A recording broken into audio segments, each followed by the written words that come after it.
Start, bench, sell between Kevin De Bruyne, Bruno Fernandes and Martin Odegaard. So Kevin De Bruyne and Bruno Fernandes has always been a bit of a debate ever since Bruno Fernandes came to the Premier League.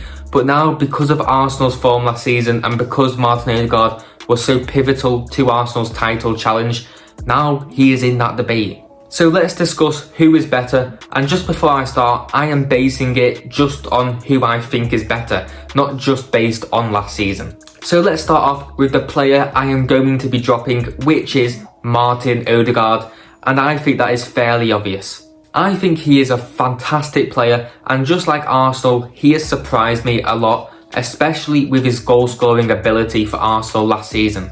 But just because he's had one good season, it's hard to compare him to players like Kevin De Bruyne and Bruno Fernandes, who have done it for multiple seasons and done it at a top level for multiple seasons.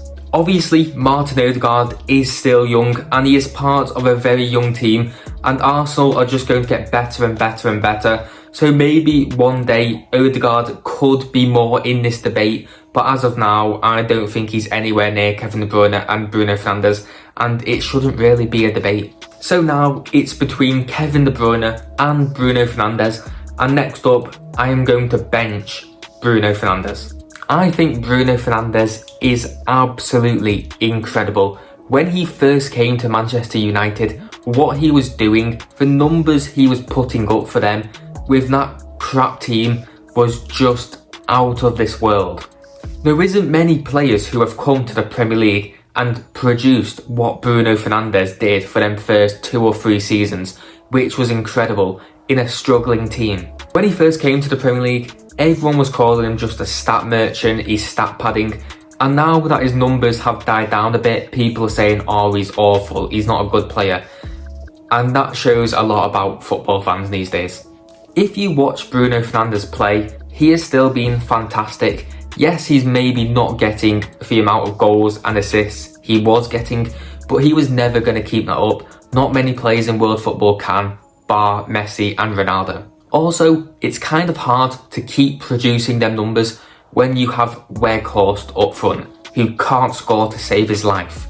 I think if United bought a striker, Bruno Fernandes would get an incredible amount of assists because he creates so many chances.